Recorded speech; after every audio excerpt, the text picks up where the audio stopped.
Shalom Bapak Ibu, Jemaat IFJL Citylink Bandung. Saya senang mendapat kesempatan untuk berbagi kebenaran firman Tuhan sekali lagi di tengah-tengah Bapak Ibu Saudara sekalian. Saya secara pribadi berdoa kiranya saudara tetap ada dalam keadaan sehat, kuat, dan dilingkupi oleh damai sejahtera yang datang dari Tuhan. Jadi mari, kalau saudara semua sudah siap untuk dengarkan firman Tuhan, saya ajak kita untuk berdoa terlebih dahulu. Tuhan Yesus, kami tahu Tuhan ada bersama-sama dengan kami di sini. Itulah sebabnya kami berdoa minta tolong Tuhan berbicara buat kami dari firman kebenaran. Roh Kudus bantu kami supaya kami mudah memahami firman Tuhan, sehingga biarlah di dalam pemahaman akan kebenaran kami semua berani memutuskan untuk hidup taat kepada Tuhan dalam tiap-tiap hari. Sementara kami belajar, Tuhan memberkati kami, buat Tuhan seluruh kemuliaan. Di dalam nama Yesus kami berdoa, amin. Amin. Baik, Bapak Ibu, hari ini saya dikasih tema, yaitu His Name Brings Life. Jadi mari saya undang saudara untuk buka bersama-sama dengan saya dalam Kisah Rasul pasal 3 ayat 11 sampai dengan ayat yang ke-16. Judul perikopnya adalah khotbah Petrus di Serambi Salomo. Kisah Rasul pasal 3 ayat 11 sampai dengan ayat yang ke-16. Mari saya baca. Karena orang itu tetap mengikuti Petrus dan Yohanes, maka seluruh orang banyak yang sangat keheranan itu datang mengerumuni mereka di serambi yang disebut Serambi Salomo. Petrus melihat orang banyak itu lalu berkata, "Hai orang Israel, mengapa kamu heran tentang kejadian itu dan mengapa kamu menatap kami seolah-olah kami membuat orang ini berjalan karena kuasa atau kesalehan kami sendiri? Allah Abraham, Ishak dan Yakub, Allah nenek moyang kita, telah memuliakan hambanya yaitu Yesus yang kamu serahkan dan tolak di depan Pilatus. Walaupun Pilatus berpendapat bahwa ia harus dilepaskan. Tetapi kamu telah menolak yang kudus dan benar, serta menghendaki seorang pembunuh sebagai hadiahmu. Demikianlah ia, pemimpin kepada hidup, telah kamu bunuh. Tetapi Allah telah membangkitkan dia dari antara orang mati, dan tentang hal itu kami adalah saksi. Dan karena kepercayaan dalam nama Yesus, maka nama itu telah menguatkan orang yang kamu lihat dan kamu kenal ini. Dan kepercayaan itu telah memberi kesembuhan kepada orang ini di depan kamu semua. Nah begini Bapak Ibu, di ayat yang ke-11, orang yang dimaksud telah mengikuti Petrus dan Yohanes adalah apa yang di ayat 2 Alkitab bilang, orang yang mengalami kelumpuhan sejak lahir. Lalu kemudian karena percaya kepada nama Yesus, orang ini mengalami kesembuhan sempurna. Nah di ayat yang ke-16, Petrus jelas berkhotbah kepada orang banyak sambil berkata bahwa karena kepercayaan kepada nama Yesuslah sang orang lumpuh ini mengalami kesembuhan. Lalu di ayat 15 Petrus berkata bahwa nama Yesus atau Yesus sendiri adalah pemilik dari seluruh kehidupan atau seseorang satu pribadi yang akan memimpin orang kepada kehidupan. Berarti Alkitab bilang, tanpa Yesus, orang tidak akan pernah bertemu dengan kehidupan. Tanpa percaya kepada nama Yesus, orang tidak akan pernah bertemu dengan kehidupan. Nah, sekarang pertanyaannya adalah begini, apakah yang dimaksud dengan kehidupan atau apakah yang dimaksud dengan hidup itu sendiri? Dalam bahasa Yunani, Bapak Ibu, hidup itu menggunakan kata sao atau zoe. Nah, apakah arti dari kata zao atau zoe? Pengertian yang pertama adalah kehidupan. Hidup sama dengan kehidupan. Tapi hidup itu artinya juga adalah begini, kehidupan yang sebenarnya. Apa yang dimaksud dengan kehidupan yang sebenarnya? Yang dimaksud dengan kehidupan yang sebenarnya adalah begini, sebuah kehidupan yang sesuai dengan desain awal Tuhan. Berarti Alkitab bilang, Yesus, nama Yesus akan mempertemukan saudara dan saya dengan kehidupan sebenarnya seperti yang dari sejak awal Tuhan telah desain untuk saudara dan saya nikmati. Nah, begini, pengertian yang ketiga dari kata hidup atau zoe atau sao adalah kehidupan yang benar, kehidupan yang aktif, kehidupan yang efisien, kehidupan yang kuat, kehidupan yang diberkati oleh Tuhan, dan kehidupan yang kekal. Berarti Alkitab lagi memberitahukan kepada kita bahwa Yesus memang benar, adalah satu-satunya jalan, satu-satunya kebenaran, dan satu-satunya hidup itu sendiri. Siapa saja yang percaya kepada nama Yesus, mereka akan bertemu dengan kebenaran, mereka akan bertemu dengan jalan, mereka akan bertemu dengan sebuah kehidupan yang, mari saya ulang, kehidupan yang benar, kehidupan yang aktif, efisien, kuat, diberkati oleh Tuhan, dan kehidupan yang kekal.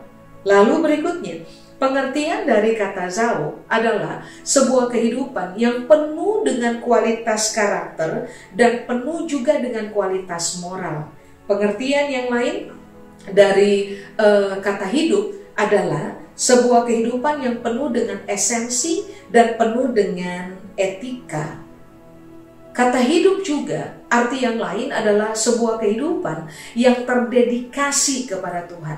Jadi coba saudara perhatikan, siapa saja yang percaya kepada nama Yesus, ternyata mereka akan memperoleh kehidupan dan menikmati kehidupan itu pada rancangan yang sebenarnya, yaitu sebuah kehidupan yang kuat, efisien, hidup di dalam kekekalan, sebuah kehidupan yang aktif, kehidupan yang sangat diberkati oleh Tuhan, sebuah kehidupan yang kaya dengan kualitas moral, kaya dengan kualitas karakter, sebuah kehidupan yang fokusnya hanya kepada hal-hal yang beretika, hal-hal yang esensi, dan juga sebuah kehidupan di mana saudara dan saya akan berani mendedikasikan kehidupan kita kepada Tuhan. Nah, ini yang saudara dan saya perlu pertimbangkan. Sudah berapa lama kita mengaku bahwa kita percaya kepada nama Yesus? Hal yang harus kita uji ulang adalah apakah saudara dan saya sedang menikmati kehidupan sebenarnya sesuai dengan rancangan yang Tuhan telah tetapkan berkaitan dengan hidup kita atau belum? Kalau kita mengaku percaya kepada nama Yesus, sudahkah saudara dan saya ditemukan sebagai orang-orang yang begini? Kita menjadi sangat efisien dalam hidupnya kita. Kita menjadi orang-orang yang sangat efektif dalam hidupnya kita, memanfaatkan waktu, memanfaatkan fasilitas yang Tuhan percayakan kepada kita, memanfaatkan apa saja yang Tuhan letakkan di depan matanya kita secara efisien dan efektif. Karena begini, kehidupan saudara dan saya akan menjadi sangat bisa dinikmati kalau apapun yang Tuhan percayakan kepada kita, kita bisa menggunakannya secara efektif dan juga secara efisien, menjadi aktif dalam kehidupan yang Tuhan percayakan kepada kita. Hal yang kemudian saudara dan saya perlu pertimbangkan adalah karena kita mempercayai nama Yesus, apakah sampai dengan hari ini saudara dan saya ditemukan sebagai orang-orang yang kuat menghadapi apa aja enggak? Menjalani proses hidup, entah kita dibawa naik ke atas gunung atau kita dibawa turun ke dalam lembah. Apakah saudara dan saya tetap ditemukan sebagai orang yang kuat atau tidak? Serupa-rupanya waktu kita mempercayai nama Yesus, Alkitab bilang nama itu akan memimpin kita kepada hidup. Nama itu akan menuntun saudara dan saya sampai kepada kita akan disebut sebagai orang-orang yang kuat untuk memikul apa saja atau menghadapi proses hidup apa saja. Berikutnya, apakah saudara dan saya adalah orang-orang yang menyadari betul bahwa sejak kita mengakui percaya kepada nama Yesus, kita telah sangat diberkati oleh Tuhan, sehingga kita memiliki potensi yang sangat besar untuk menjadi berkat bagi orang lain? Coba pertimbangkan ini lagi. Waktu saudara dan saya mempercayai nama Yesus, apakah saudara dan saya adalah orang-orang yang semakin dikenal, memiliki kualitas kehidupan dan kualitas karakter enggak? Serupa-rupanya Alkitab berkata, iya, nama itu, nama Yesus yang hebat, yang memimpin kita kepada hidup, ternyata adalah nama yang mampu memimpin kita kepada kepemilikan kualitas dari karakter dan kepemilikan kualitas dari moral. Berikutnya, Alkitab berkata, harusnya saudara dan saya akan dikenal sebagai orang-orang yang hanya akan hidup dan menghidupi hal-hal yang esensi saja dan hal-hal yang beretika. Sehingga pada akhirnya kehidupan kita akan menjadi kehidupan yang sepenuhnya terdedikasi kepada Tuhan. Bapak Ibu, adalah sebuah kebohongan besar kalau kita berkata bahwa kita percaya kepada nama Yesus, tetapi kemudian kita tidak kuat menjalani proses hidup. Lalu kemudian kita tidak menjadi orang-orang yang aktif menjalani hidup dan efisien dalam memanfaatkan apa aja yang Tuhan percayakan kepada kita. Kita bohong besar Pak Ibu kalau ternyata kita ditemukan sebagai orang-orang yang begini, tidak hidup di dalam kebenaran. Makanya kenapa Alkitab berkata bahwa kehidupan atau hidup atau soe atau sao adalah sebuah kehidupan yang seharusnya membawa saudara dan saya kepada kepemilikan kualitas karakter dan moral. Karena kita teruji hidup di dalam kebenaran, maka wajar kalau hidup saudara dan saya adalah hidup yang berkualitas. Karena kita terbiasa hidup di dalam kebenaran, maka adalah wajar kalau karakter saudara dan saya akan ditemukan sebagai karakter yang tambah lama semakin berkualitas. Karena begini, hidup artinya saudara dan saya menjalani sebuah kehidupan yang cuma terfokus kepada hal-hal esensi. Hal-hal yang aksesoris kita nggak lagi bermain di situ. Mengapa? Karena kita memperoleh kehidupan yang kemudian mengarahkan kita kepada proyeksi berpikir esensi. Sehingga hidupnya kita menjadi hidup yang sangat esensi. Kita udah nggak lagi terfokus kepada hal-hal yang aksesoris, hal-hal yang nggak penting, berpikir hal-hal yang nggak penting, membicarakan hal-hal nggak penting yang tidak mewakili kebenaran. Tetapi kita hanya akan hidup, bergerak, bernapas, berbicara, dan mempertontonkan kehidupan benar yang adalah esensi dalam kehidupan kita. Semua orang yang hidup dalam kebenaran dan terfokus kepada hal-hal yang esensial semata Pak Ibu, Alkitab bilang ini, mereka akan menjadi orang-orang yang sangat beretika dalam hidup. Bapak Ibu, harus diakui oleh kita bersama bahwa hari ini orang Kristen banyak, iya. Orang banyak percaya kepada nama Yesus, iya. Tetapi banyak pula orang-orang yang tidak hidup sejalan dengan kehidupan yang Tuhan anugerahkan kepada kita.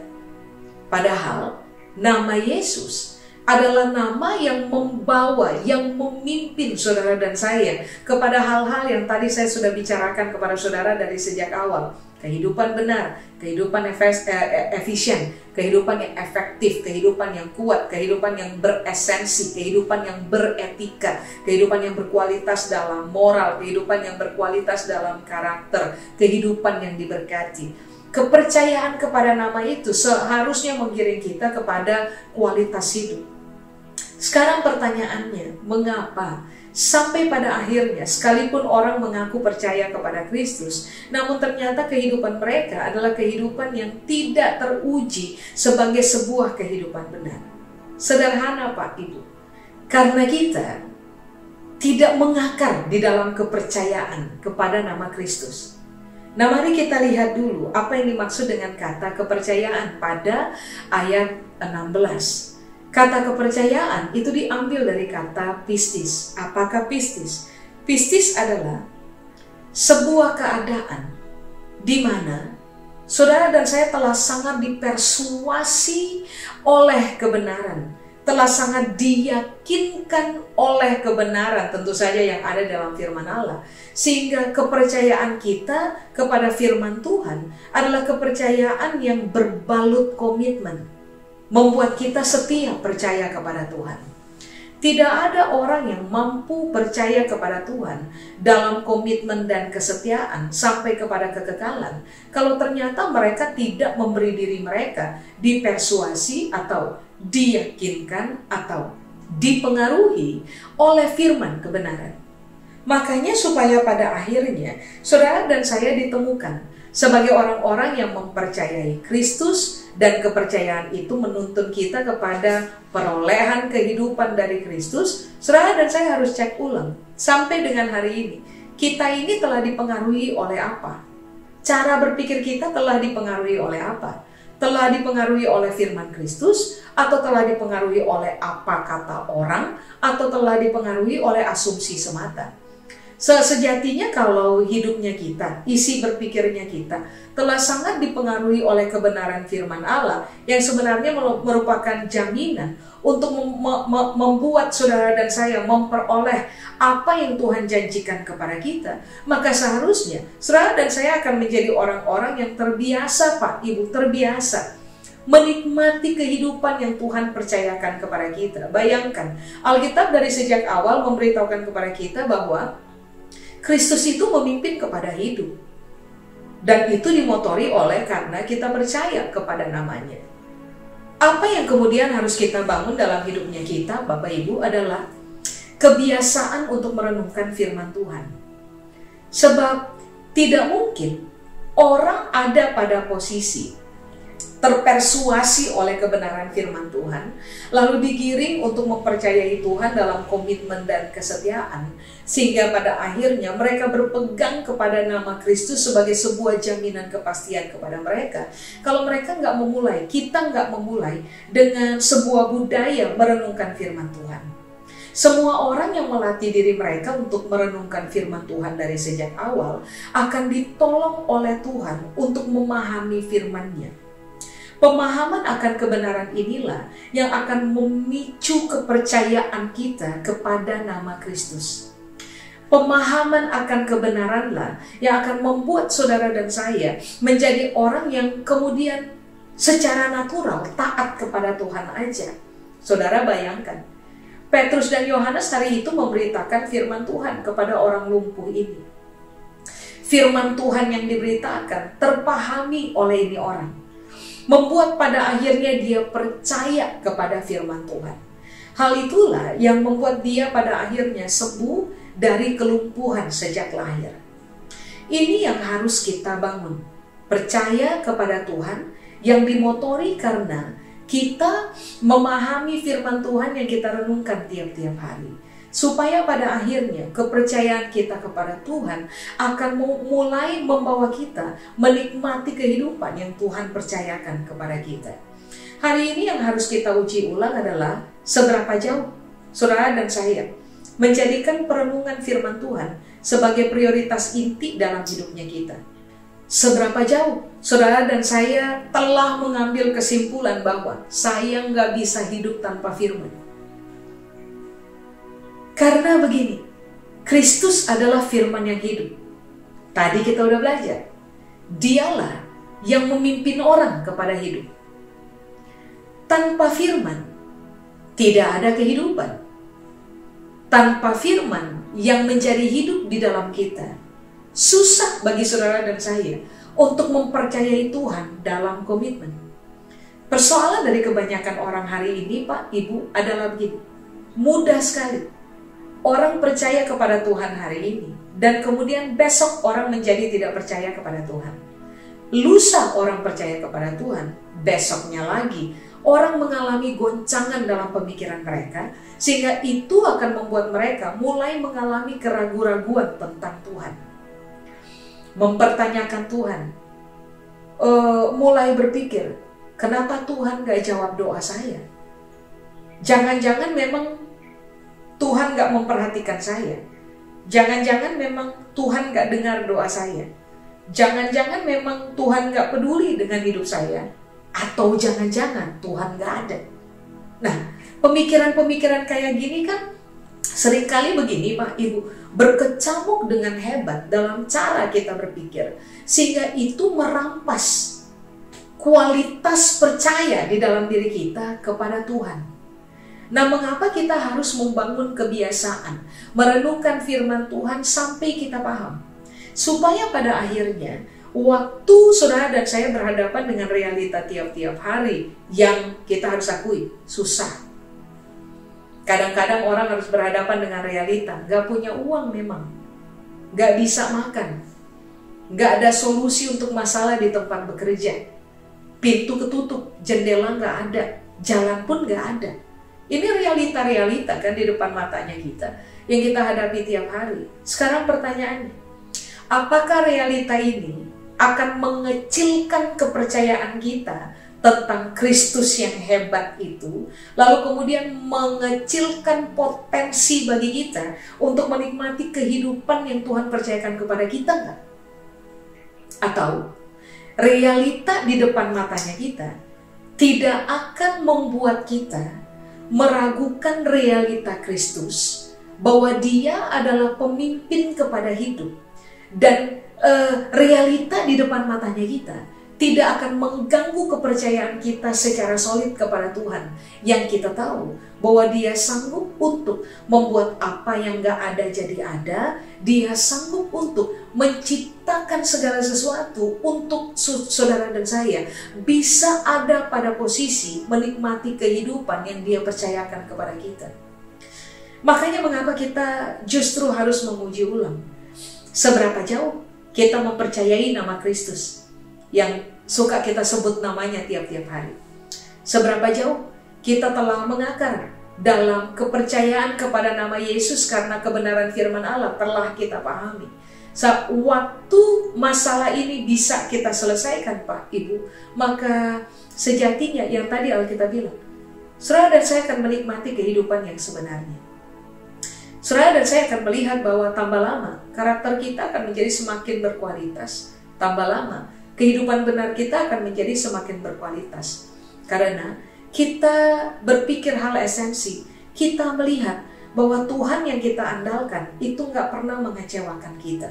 Tuhan yang kita percayai namanya di dalam Yesus adalah Tuhan yang akan membuat saudara dan saya tetap kedapatan sekalipun kita harus berhadapan dengan lembah kelam, kita harus berhadapan dengan realita nggak punya uang, kita harus berhadapan dengan realita nggak ada makanan di depan mata, tetapi kita akan tetap mempercayai Tuhan bahwa Dia adalah pemberi hidup buat kita, dan Dia akan selalu bertanggung jawab untuk memastikan bahwa kita akan tertopang dalam hidupnya kita, dan mempercayai bahwa kita akan menikmati kehidupan yang Dia berikan kepada kita. Amin. Makanya ini yang perlu kita uji ulang, Bapak Ibu. Saya berpegang kepada firman Tuhan tiap hari enggak? Saudara masih ingat waktu Yesus berhadapan dengan iblis di padang gurun? Ini kalimat yang Yesus bilang kepada iblis hari itu. Manusia tidak hidup dari roti saja, tetapi dari firman yang keluar dari mulut Allah. Berarti Alkitab bilang, hidup dan firman itu berkaitan erat. Makan dan hidup itu penting. Tetapi kalau tanpa firman, orang tidak akan pernah bisa hidup, bahkan menikmati hidup. Makanya kenapa dari sejak awal saya bilang kepada Bapak Ibu bahwa kita ini perlu membangun sebuah kebiasaan, merenungkan firman sampai kita paham, supaya kepercayaan tampil mengakar kuat di dalam kita. Kalau kepercayaan kepada firman itu tampil mengakar kuat di dalam kita, jelas-jelas secara natural kita akan mempercayai nama Yesus, pemimpin kepada hidup. Sehingga pada akhirnya di tengah musim susah pun, saudara dan saya akan menjadi orang-orang yang sangat tenang. Kualitas dari karakter kita akan menjadi semakin teruji. Karena begini, di musim susah kita tetap percaya bahwa Tuhan akan tetap supply kita dan hidup kita akan baik-baik saja. Sama seperti Abraham, di musim dia susah, dia harus menyerahkan anaknya sebagai korban bakaran kepada Tuhan. Tapi dia menghadapi musim itu di dalam ketenangan. Kitab Ibrani berkata, kenapa Abraham tenang? Kenapa Abraham berani serahkan Ishak? Kenapa Abraham berani menjadikan Ishak sebagai korban bakaran? Ibrani bilang ini, karena somehow dia percaya bahwa Tuhan berkuasa membangkitkan orang dari kematian. Kalau toh Ishak pada akhirnya mati, terbakar sebagai korban seserahan kepada Tuhan pada zaman Abraham hari itu. Anyway, Abraham berpikir, Ishak nanti akan bangkit lagi. Sudah pikir ini karena faktor apa coba? Sederhana saja. Karena Abraham berpegang teguh kepada Tuhan punya perkataan. Paham Tuhan punya perkataan. Kepercayaan di dalam dirinya itu tampil dengan sangat solid. Dia mempercayai Tuhan tanpa syarat. Berkomitmen mempercayai Tuhan di dalam kesetiaan. Karena adanya sebuah jaminan kepastian. Hasil yang kemudian Abraham peroleh adalah jelas-jelas hidup. Ishak hidup, tapi Abraham juga semakin teruji dalam menikmati kehidupannya. Pada akhirnya Abraham dipanggil dengan istilah Bapak orang percaya. Mengapa? Karena dia punya kepercayaan yang solid kepada Tuhan. Dia menikmati kehidupannya. Dia menjadi orang yang sangat efisien dalam hidup, sangat aktif dalam mempercayai Tuhan, kuat, menikmati kehidupan kekal, menikmati berkat Tuhan, teruji dalam persoalan-persoalan esensi, teruji dalam persoalan-persoalan etika. Dia tidak langgar kebenaran, dia tidak lawan Tuhan. Waktu harus menyerahkan Ishak, enggak, dia sangat beretika, tidak melawan Tuhan. Lihat, dia menjadi orang yang sangat teruji dalam kualitas karakter dan kebenaran. Karena begini, mempercayai Tuhan di dalam firman-Nya. Itulah sebabnya kenapa Abraham bisa disebut sebagai orang yang menikmati hidup. Nah, hari ini mari kita belajar dari firman yang mengajarkan kepada kita bahwa kualitas kepercayaan kita kepada Tuhan akan membuat saudara dan saya menikmati kehidupan dan teruji sebagai orang-orang yang sangat berkualitas dalam kehidupan yang Tuhan percayakan kepada kita. Bapak Ibu, jangan jauh dari firman. Waktu saudara berhadapan dengan realita hidup yang tidak menyenangkan, jangan jauh dari firman. Kita harus memperkuat landasan kepercayaan kita kepada Tuhan. Supaya pada akhirnya saudara dan saya menikmati kehidupan.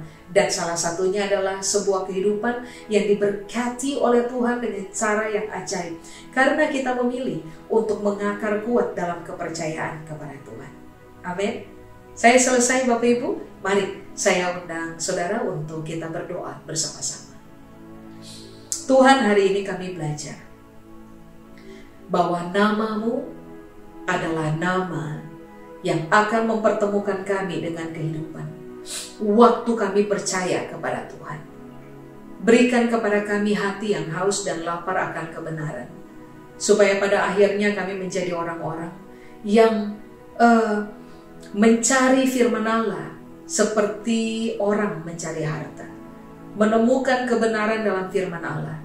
Mempercayai apa kata Tuhan, supaya pada akhirnya kami semua dikenal sebagai orang-orang yang bisa menikmati hidup di dalam nama Yesus, memiliki kehidupan yang sangat efektif, efisien, kuat, diberkati oleh Tuhan, penuh dengan esensi, menjadi orang-orang yang beretika, berkualitas dalam karakter dan moral.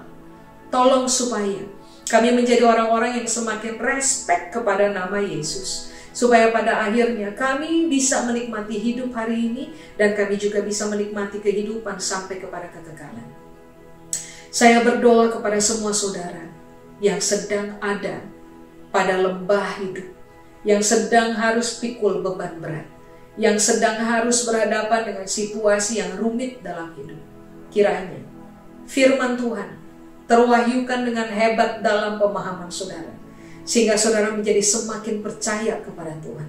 Sehingga saudara bisa hidup dalam kehidupan yang Tuhan percayakan kepada saudara. Dan dikenal sebagai orang yang menikmati kehidupan ini. Tolong kami semua. Supaya kami menjadi pelaku-pelaku firman Allah dalam hidup tiap-tiap hari. Rahmat anugerah-Mu memberkati kami turun-temurun. Kepada Tuhan seluruh kemuliaan.